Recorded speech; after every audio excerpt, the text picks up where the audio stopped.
väitlejad on kohal ja tundub, et publik on ka kohal.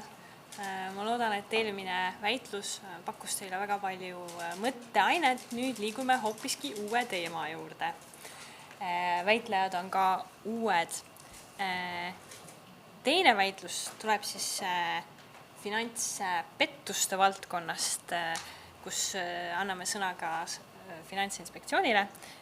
Teemaks on, et finantspettuste vähendamiseks peaks finantsteenuse kasutamine muutuma keerulisemaks. Ja tegelikult väitluse formaat, lihtsalt tuletan meelde, on sama nagu enne, et meil on jaatav pool, meil on eitav pool.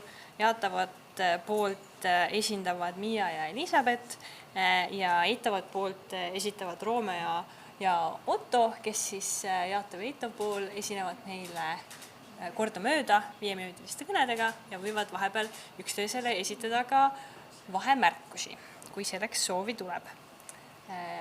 Ja oleme juba alustanud ka selle küsimusega.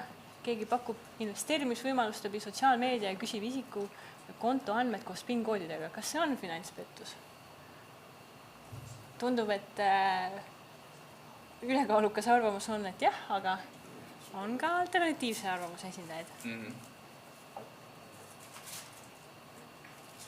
No nii, juba päris palju vastuseid on olemas. Aga liigumegi tegelikult nüüd kõigepealt siis jällegi eksperdi sissejuhatuse juurde ja siis juba väitluse juurde. Eksperdiks on meil Kalle Klooster Finantsinspektsioonist, kes siis annab oma esimesed sissejuhatavad mõtted sellel teemal.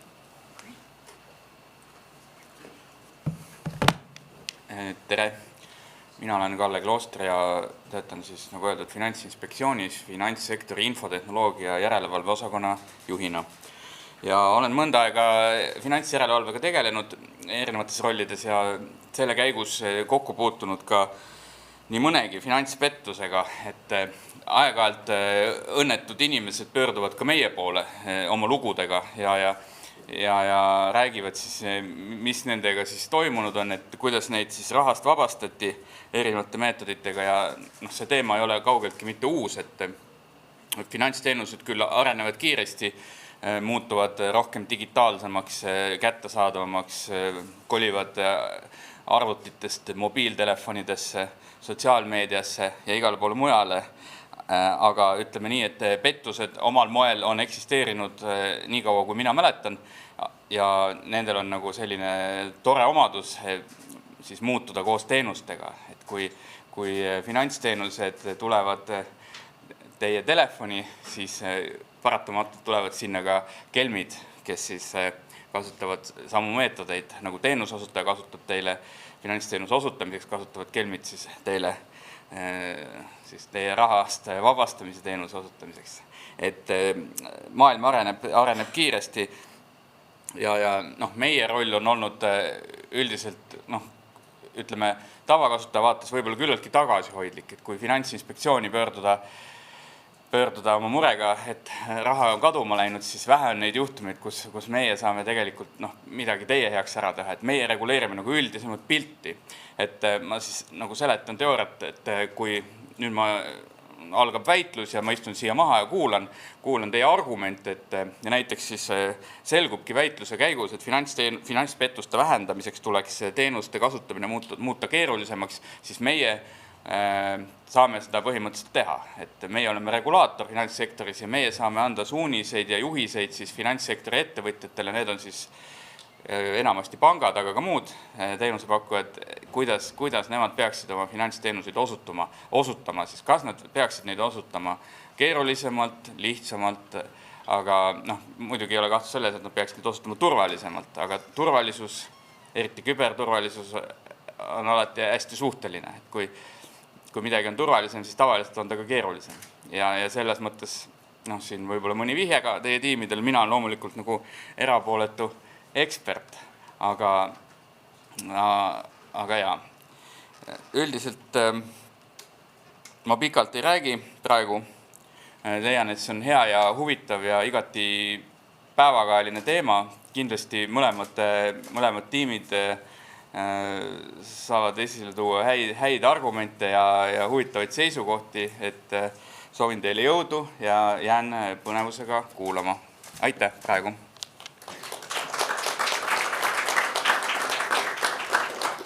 Aitäh selle sissejuhatuse eest ja ongi aeg liikuda teise väitluse juurde ja kõigepealt saab sõna jaatav tiim.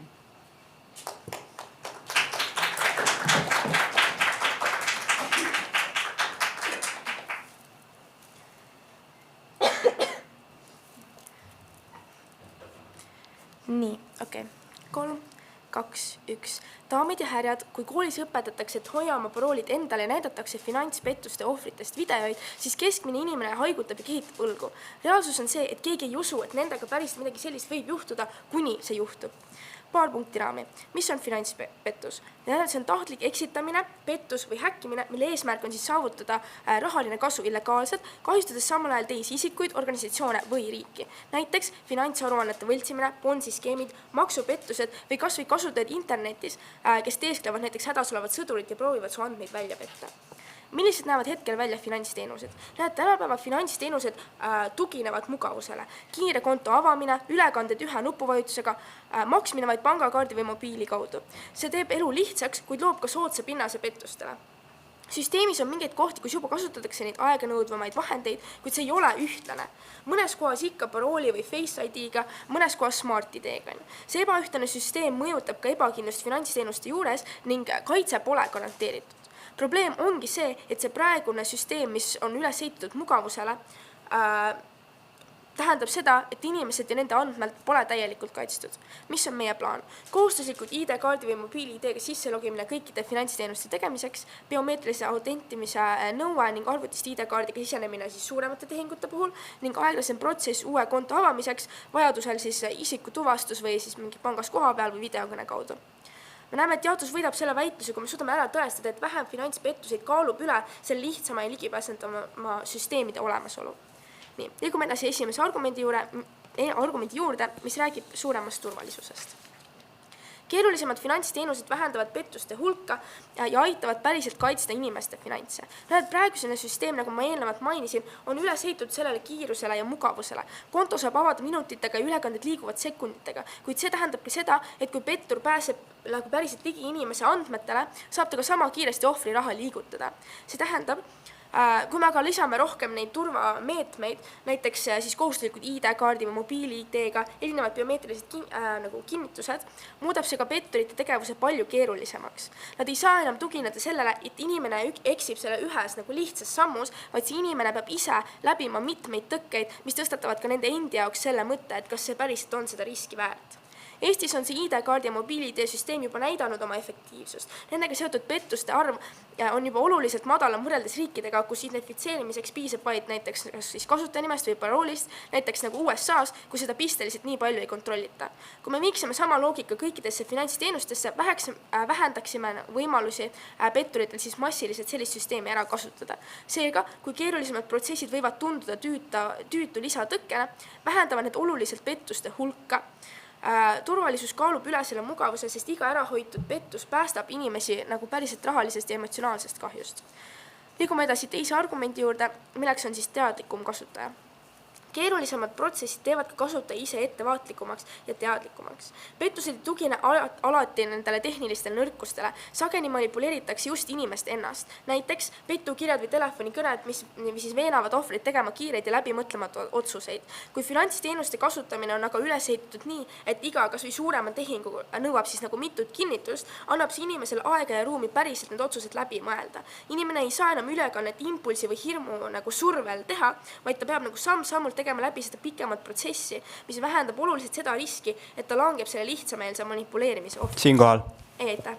Kui suure ülekande tegemiseks on vaja sisestada nagu PIN-kood, kasutada mobiili-ID-d, näotuvastust ning seejärel veel kas või nagu kinnitada mingisugused üksikasjad, see on väga väike tõenäosus, et inimene nagu teeb seda kõike läbi mõtlemata. Tal on selle protsessi nagu jooksul nii mitu võimalust siis ka ise nagu endale aru anda, kas see on päriselt turvaline, kas see on päriselt tõene. Just need väiksed hetked võivad päästada raha ilma jäämisest. Keerulised teenused ei kaitse mitte ainult tehniliselt, vaid ka vaimselt, sest need protsessid õpetavad inimest väliselt olema ettevaatlikum ja vähendavad neid impulsiivseid otsuseid, mis on just petturite üks peamisi tööriistu. Seega on keerulisemat süsteemid ka parem kasutajale endale, sest et see aitab tal ise vältida, ise tuvastada neid olukordi, et ta nendesse rohkem ei satuks ning päriselt ise ka kaitsta enda vara. Aitäh!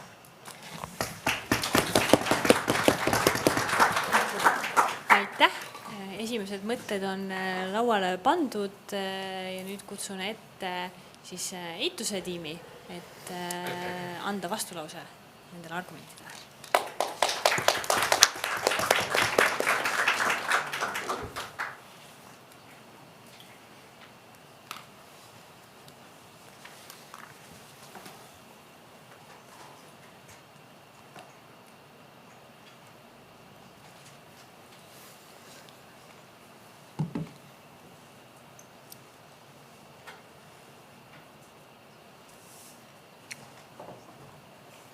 Jaotus ei arvesta sellega, et ükski turvasüsteem ei toimi, kui omanik usub petise juttu kui fakti.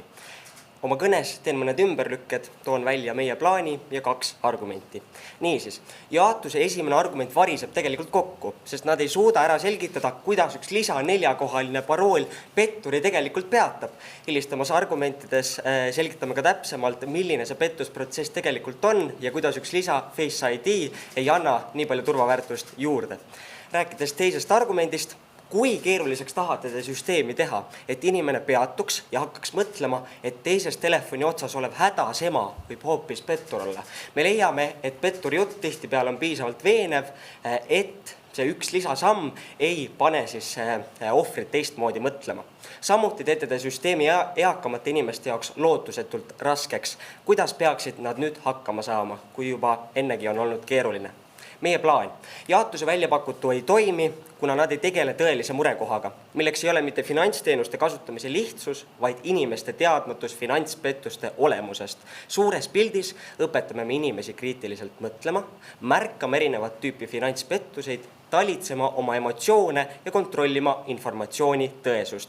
Võidame selle väitluse, kui tõestame, et süsteemi keerulisemaks muutmisest pole mingit kasu, isegi rohkem kahju ja ainus meetod, mis töötab, on inimeste harimine. Esimene argument. Suur osa finantspettustest on tingitud inimese omavolilisest paroolide ja raha jagamisest. Kui inimene on valmis loovutama ühe oma parooli, pole tal probleemi anda ära kõik oma paroolid. Tegelikkuses pole vahet, kui keeruline ja põhjalik on turvasüsteem, sest peaasjalikult mängivad petturid ohvri emotsioonidele. Kui kelm suudab inimest uskuma panna, et temaga suhtleb tõepoolest mõni pangatöötaja või võõramaine prints, mida ta ka tihtipeale siis suudab, siis tuvastab isiku ja kannab raha ohver ise. See näitab veelgi seda, et jaotuse esimese argumendi mehhanismid ei tööta. Kogu nende isikutuvastuse mehhanism tõenäoliselt toimib ainult mõnda aega peale selle väljatulekut, kuni petturid leiavad viisi, kuidas sellest mööduda. Tehisintellekti pidev areng võimaldab petturitel mööduda ükskõik millisest kaitsest piisava infoga isikust. Takistuseks ei kujune jaotuse välja pakutud lisa mobiil-ID või ID-kaardiga tuvastus. Finantsekspert Kätlin Kuke sõnul on 33% telefonipettuste summast sularaha, mis näitab seda, et inimesed ise kas siis annavad sularaha või oma pangakaardi koos PIN-koodidega kelmile, kes koputab uksele, öeldes, et tema on see pangatöötaja, kes tuli näiteks kaardile järgi. Mis tähendab? Esiteks seda, et finantsteenuste kasutamise keerukamaks tegemine juba ei jäta ära umbes 33% finantspettustest ja teiseks, inimesed annavad otseselt oma raha ära.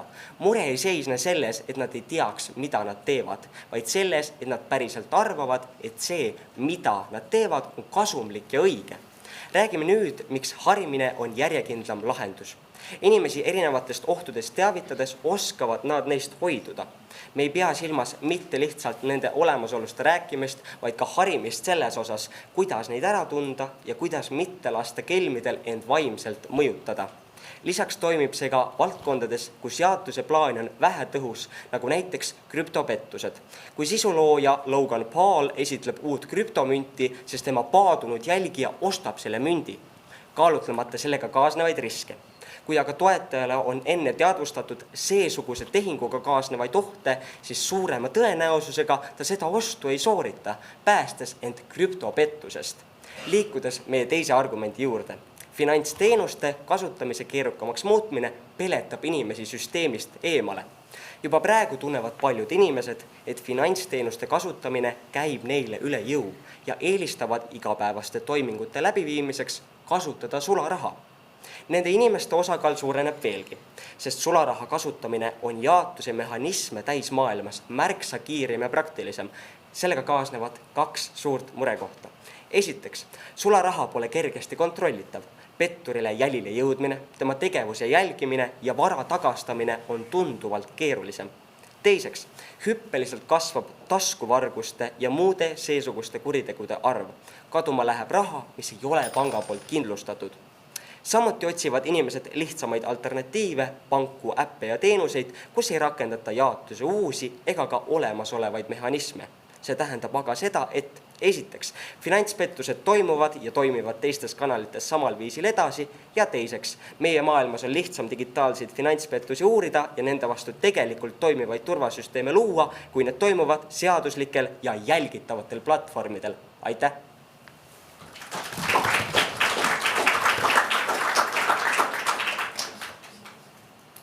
Aitäh eituse vastulause eest ja nüüd liigume edasi teiste kõnedeni ja kutsun ette jaotuse teise ja viimase kõnele.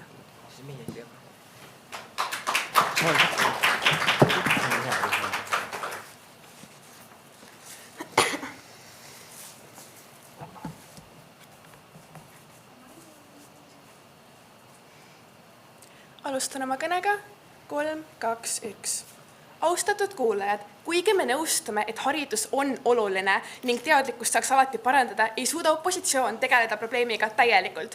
Ainult haridusest ei piisa, sest nagu nad ise nõustuvad, inimesed ei tee neid otsuseid hetkedel, kus nad mõtlevad ratsionaalselt ning kus sellest haridusest on neile kasu. Me näeme, et see haridus juba praegu eksisteerib, koolides on need tunnid, me näeme, et internetis on ekstreemselt palju materjale, mis räägivad finantspettustest, aga inimesed on endiselt ohvrid. Miks? Sest nad teevad neid otsuseid emotsioonide põhjal.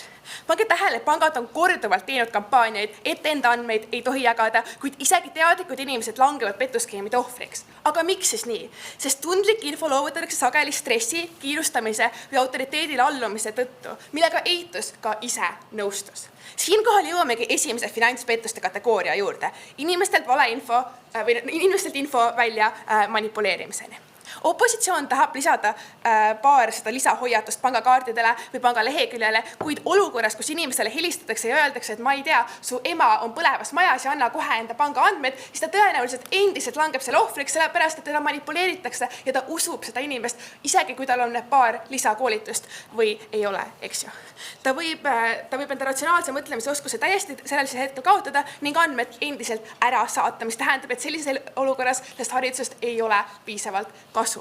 Samas kui meie maailmas on vajalik füüsilise ID-kaardi olemasolu, arvuti olemasolu ning biomeetriline autentimine, mida petturile lihtsalt anda ei saa nii kergelt. Sa pead minema koju selleks, sa pead selle rohkem läbi mõtlema ning me näeme, et seda biomeetrilist autentimist ei saa pettur kunagi inimeselt ära võtta. Pluss, palun pange tähele meie teine argument, mis räägib sellest, kuidas inimene saab seda ülekannet teha näiteks ainult arvuti taga või ainult kodus või ainult mingis kindlas hetkes, ehk siis ta peab igal juhul võtma kauem aega, et seda protsessi läbida ja tal rohkem aega, et mõelda järgi, kas see ikka on mu ema päriselt see põlevas majas või tegemist on mingi pettusega. Me näeme, et see pole nii momendi otsus ning selles olukorras on meie maailmas alati vähem ohvreid, sest see protsess on lihtsalt pikem ja keerulisem ning inimesel on rohkem samme, kuidas esiteks tõestada, et tema ise seda teeb ning teiseks tõestada, või läbi mõelda, kas see on siis mõistlik tegu.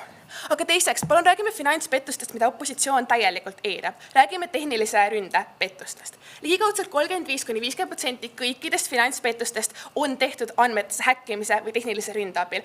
Need on pettused, millel inimese teadlikkus ei ole üldse seotud sellega, sest need on lihtsalt tehtud arvutis, näiteks tehisintellekti abil, kus on 4-kohalise parooli tehisintellekti abil, on väga võimalik genereerida ning inimeselt kõik raha ära varastada. Isegi kui inimene on väga teadlik ja hoiatatud, siis ta lihtsalt ei saa neid andmeid kaitsta, sest neil on nii lihtne ligi päästa. See tähendab, et ainult teadlikkuse tõstmisest ei piisa, et inimesi finantspettuste eest kaitsta ning meie tegeleme alati rohkemate pettuste liikidega ning kellegi teise ID-kaardi genereerimine või kellegi biomeetrilise autentimise võltsimine on peaaegu võimatu või igal juhul vähemalt palju keerulisem protsess, nagu ka minu tiimikaaslane rääkis. Seda ei saa need tehisintellektid või petturid nii kergelt teha. See on palju suurem töö, mistõttu on meie maailmas inimesed alati palju paremini kaitstud. Me näeme, et mõlemal kategoorial, nii selles pettustes liigist, millest ainult Eitus tahab rääkida, kus siis inimesed ise annavad andmed, või ka selles, kus need andmed nagu varastatakse neilt, mõlemal juhul on inimesed meie maailmas palju rohkem kaitstud ja meie võidame selle väitluse. Aga siinkohal liiguksime meie kolmanda argumendi juurde, ebamugavuste ajutisus, ning pange tähele, see vastab ka nende teisele argumendile, kuidas inimesed lähevad siis sularahale üle. Kuigi finantsteenuste keerulisemaks muutmine võib alguses tunduda kasutajale ebamugav, harjuvad inimesed sellega ära üpriski kiiresti. Kasutajad on valmis omaks võtma uusi, isegi keerukamaid süsteeme, kui need kaitsevad nende vara või andmeid. Kuigi esialgu võib keerulisem finantsteenuste kasutamine tähendada lisasamme, nagu näiteks täiendav isikustamine või kontroll, muutub see kiiresti harjumuspäraseks osaks tavapärastest elust. Lisaks ei tehta põhjalikku tuvastust nõudvaid teenuseid igapäevaselt, mistõttu mõjutab see ebamugavus isegi alguses inimesi üpriski harva. Nagu me enda plaanis välja teeme, need suuremad identifitseerimise teenused on vaja ainult üle 300 eurosest nagu ülekandeid tehes, ehk siis kui sa tahad 10 eurot seada, see ei mõjuta sind, eks ju. Näiteks Eestis võeti kasutusele tugevdatud autentimine läbi Smart ID ja mobiil-ID, mis esialgu tundus paljudele kasutajatele keeruline võrreldes tavalise parooliga. Tänaseks on see aga muutunud igapäevaelu osaks. Me näeme, et seda kasutatakse massiliselt ilma stressita ning sarnane kohanemine toimus ka siis, kui finantsteenused muutuksid turvalisuse tõttu mõnevõrra keerulisemaks, nagu me enda kõnedes välja oleme toonud. Samuti nägime juba siinsest eelmisest väitlusest, et sularahale täielik üleminemine on ebarealistlik, sest lihtsalt finantsteenused internetis on nii mugavad, ehk siis me ei näe seda suurt ohtu, millest Eitus üritab meile praegu rääkida. Aga miks see on nii oluline? Me näitame, et isegi kui eksisteerib mingi potentsiaalne negatiivne mõju, on see mõju väga ajutine, samas kui turvalisuse võit on meie maailmas püsiv. Kui inimesed harjuvad kiiresti, siis ei ole ajutine ebamugavus piisav põhjus loobuda tõhusamatest finantspettuste vastastest meetmetest. See muudab meie lahenduse realistlikuks, teostatavaks ning pikaajaliselt kasulikuks. Me näeme, et igal juhul on vaja rohkemat kui hariduse suurendamine kõigil nendel põhjustel nii uhke olla jaotuses. Muudame finantspettuseid vähemaks. Aitäh!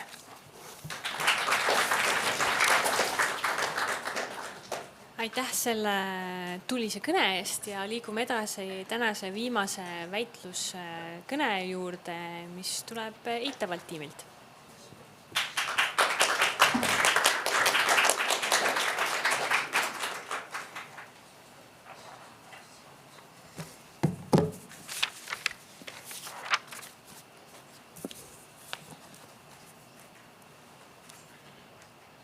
Kolm, kaks, üks.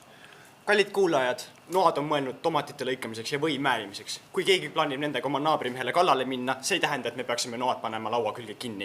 Mõttekam oleks selgitada inimestele, et see ei ole hea idee enda naabrimehele kallale minna. Siis enda kõnes ma räägin kõigepealt nende argumentidest ning siis hakkan kaaluma. Esiteks siis räägin sellest, kuidas tegelikult nende argumentid on enam-vähem üksteisele vastuolus. Nende esimene argument tuvastusega toimub ainult nende pettuste puhul, kus konkreetselt inimene annab ära oma parooli, kus konkreetselt inimene annab ära mingisugused võimalused enda kontole ligi pääseda. See jätab ära kõige suuremad osad pettustest, kus tegelikult pannakse inimesi arvama, et nad ei anna ära enda paroole ja see on hoopis investeering, mida nad teevad selle siis näiteks raha ülekandes või siis nende krüptot ostes. Seega nende esimene argument juba jätab nii suure osa nendest kõikidest finantspettustest välja. Nende teine ja kolmas argument on tegelikult vastuolus. Me näeme, et kui nad tahavad tegelikult teha selle finantspettuste kasutamise, tähendab finantsteenuste kasutamine nii keeruliseks, et inimene jõuab maha rahuneda, kui talle helistab ema, kellel on ruttu vaja haigla jaoks raha, siis nad peavad seda ikkagi palju kauemaks tegema ning palju ebamugavamaks peavad tegema kõikide finantsteenuste kasutamise. See tähendab, et see inimene tõenäoliselt ei harju ära nendega ning ja me näeme tõesti seda, et kui nad tahavad sellele mingit mõjuvat efekti, siis kui sul tuleb paanika ja hoos ema helistab sulle, siis ei piisa sellest, kui sinu sisselogimine läheb 10 minutit kauem. Ma arvan, et see peab olema nagu pool tundi vähemalt kauem see ülekande. Nii et seega me näeme, et nende teine argument toimib ainult sellisel juhul, kui nad teevad selle tõesti väga palju ekstreemselt keerulisemaks ning see, kui nad lisavad mingisuguse ühe ID-kaardi läbi mineku või mingi Face ID või siis mobiil-ID, siis see tegelikult ei anna seda vajalikku mõju välja. Okei, liigume siis kaalumise juurde. Ma näen, et me saame kaaluda 2 osast neid. Kummal on meil kumma plaan, kas harimine või siis keerustamine on ulatuslikum ja kumb on nagu kindlate finantspettuste vastu efektiivsem. Räägime siis ulatuslikust. Ma näeme, et nende plaan ei toimi kõikide pettuste peale. Need toimib ainult sellistel juhtudel, kui tõesti mingisugune pettur, nagu ma eelmine mainisin, saab selle inimese paroolid kätte ja läbi selle panka sisse. Aga näiteks mingisuguste krüptoskeemide, Ponzi-skeemide vastu see ei tööta. Meil on vaja tegelikult rääkida inimestele sellest, et tõenäoliselt see Hauk-Toa coin ei tõuse mingi järgmise aasta jooksul 300%, vaid tõenäoliselt nad saavad skämmatud ja kaotavad kogu oma raha. Me näeme, et see on tegelikult täiesti legitiimne finantsteenus, mida nad läbi viivad ning see ei ole otseselt seotud mingisuguse häkkimisega või paroolivargusega. See on lihtsalt inimese enda rumalus arvates, et siis nad päriselt saavad seda investeeringut vastu.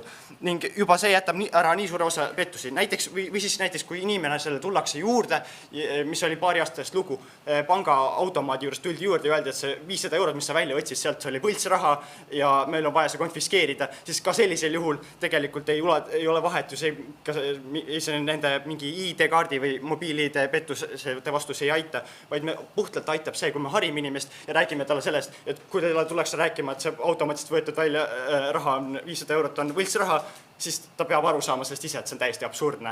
Pluss lõpuks ta veel läks ja võttis veel 5000 € välja, sest see pidi ka võltsraha olema, nii et ta kaotas megat raha. Siis räägime efektiivsusest. Ja näeme, et inimesed, ainus mis nad ütlevad põhimõtteliselt efektiivse kohta on see, et inimesed rahunevad. Nagu ma ütlesin juba, nad peavad seda tõesti väga palju keerulisemaks tegema ning nad satuvad paanikasse. Ja kui nad tahavad, et see paanikahoog ära läheks, nad peavad seda väga palju pikemaks tegema. Me pigem näeme, et vastupidi, kui su ema helistab või laps helistab sulle, et mul on vaja ruttu raha üle, ma olen haiglast kinni, siis kui sa ei saa seda raha lihtsalt välja võtta, ma näen, et sa lähed sellest veel rohkem paanikasse, su laps vajab ruttu raha ning sa ei saa seda lihtsalt talle üle kanda, tal on seda hästi kiiresti vaja. Mis sa võid teha, sa võid hakata mingisugust sularaha välja võtta, sa võtad rohkem laenu ja või kiirlaenu või mis iganes. Nad leiad ikkagi mingisuguse viisi, kuidas mööda hiilida sellest pettusest, sest sa oled lihtsalt nii närvis ja sa näed, et sa ei saanud raha kätte. Ja petturitel on palju rohkem efektiivsem sinuga veel manipuleerida võimalus, kui sa siis kui sa oled rohkem paanikas. Nii et tegelikult see natuke toob neile taga või on vastu ka nende esindaja jutule. Ja viimases kõnes nad tõid ka välja, et on ka meie maailmas mingisugused asjad, mille vastu me ei saa, näiteks häkkimine.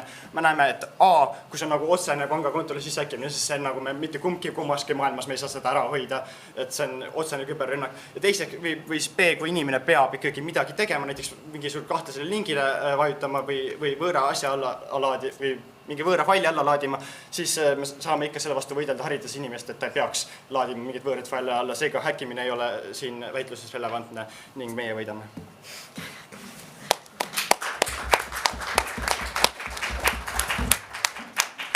Aitäh viimasele kõnelejale, aitäh kõigile väitlejatele taaskord väga põneva ja tulise väitluse eest. Nüüd lähme edasi sarnaselt eelmise väitlusega, et kõigepealt saab sõna siis Kalle Klooster Finantsinspektsioonist, saab jagada oma mõtteid ja siis mina võtan lõpus oma mõtetega selle väitluse ka omalt poolt kokku. Nii, väga põnev oli kuulata. Ma siis paar teemat nagu markeerin ära, nagu meil on kombeks öelda Finantsinspektsioonis mõnikord, et ma olen üsna veendunud selles, et need pettused ära ei kao, kui finantsteenused keerulisemaks muutuvad, aga võib-olla pettused muutuvad ka natuke keerulisemaks, aga võib-olla ka lihtsamaks, aga kui ma olen ekspert, siis ma olen neutraalne.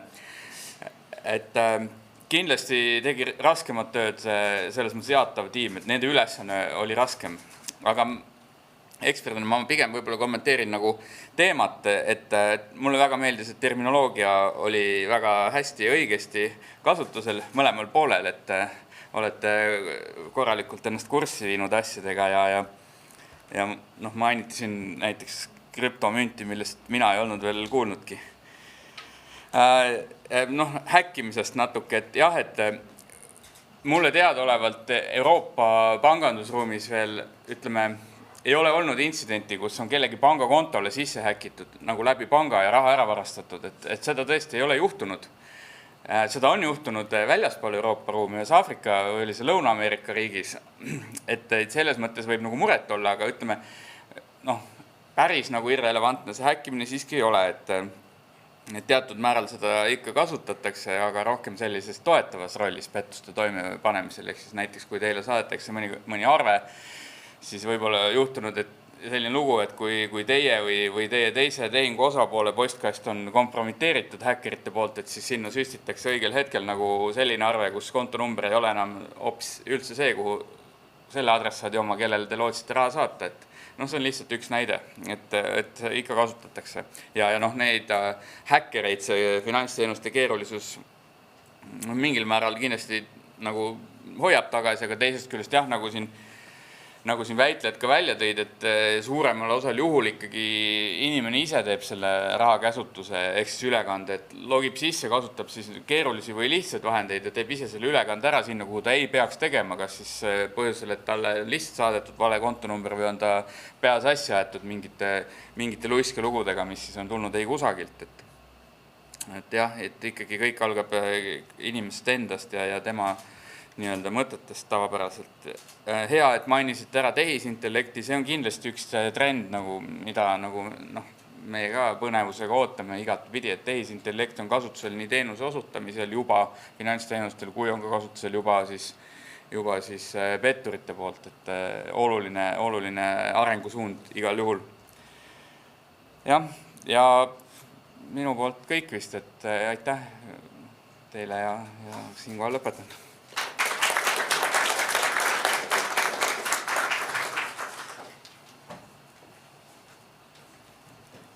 Aitäh nende sisukate kommentaaride eest ja aitäh ka, ma ütleks, väga sisukate väitluskõnede eest, et ma arvan, väitlejad nii selles väitluses kui ka eelmises väitluses tegid väga head tööd, kõik olid oma teema ja poolega kursis ja esitasid vägagi sisukaid ja mõtlema panevaid argumente, seega mina arvan, et kõikide väitlejate poolt täna hea töö. Annan väikse lühikese kommentaari enda poolt selle väitluse kohta. Mulle tundub, et selle väitluse põhiküsimuseks oligi siis see, et kui teha finantsteenuste kasutamist keerulisemaks, kas see siis reaalselt ka aitab pettusi mingil määral vähendada, sest et kui see ei aita, siis ju tegelikult ei ole justkui mõtet, eks ole. Ja see oligi, ma arvan, selle väitluse nagu põhiline selline võitlusküsimus, mille ümber siis need argumendid käisid. Ja Jaatus rääkis meile ju ka üsna veenvalt, et mis tüüpi pettustest me räägime ja missuguseid pettusi see saaks ära hoida. Ongi see, kus inimene annab ära siis oma koodi või lubab kellegi siis mingi sõnumi, mingi võltssõnumi mõjul siis näiteks logib oma kontole sisse ja saadab raha kuskile välja, on ju. Ehk siis Jaatuse argument oli selle kohta, et kui sul on keerulisem, sa pead võtma hetke, et rahulikult läbi mõelda, et kas ma tahan seda tehingut teha või mitte, siis sul on mingisugused inimesed, kes tõenäoliselt selle sammu pealt siis ikkagi jätavad siis selle pettusele nagu allumata või ei tee siis seda tehingut lõpuni, on ju. Eitus vaidles sellele vastu, et tegelikult kelmid saavad alati hakkama ja nad leiavad alati mingisuguse lahenduse. Ja ma arvan, et see tegelikult ka andis, mis on muidugi tõsi, eks ole, et petturid on alati väga leidlikud ja ka muutuva tehnoloogia siis olukorras mõtlevad välja kõik võimalikke uusi skeeme. Aga minule tundus, et tegelikult ikkagi nagu Jaatuse maailmas see kasu mingil määral ju ilmselt jääb ikkagi lauale, eks ole.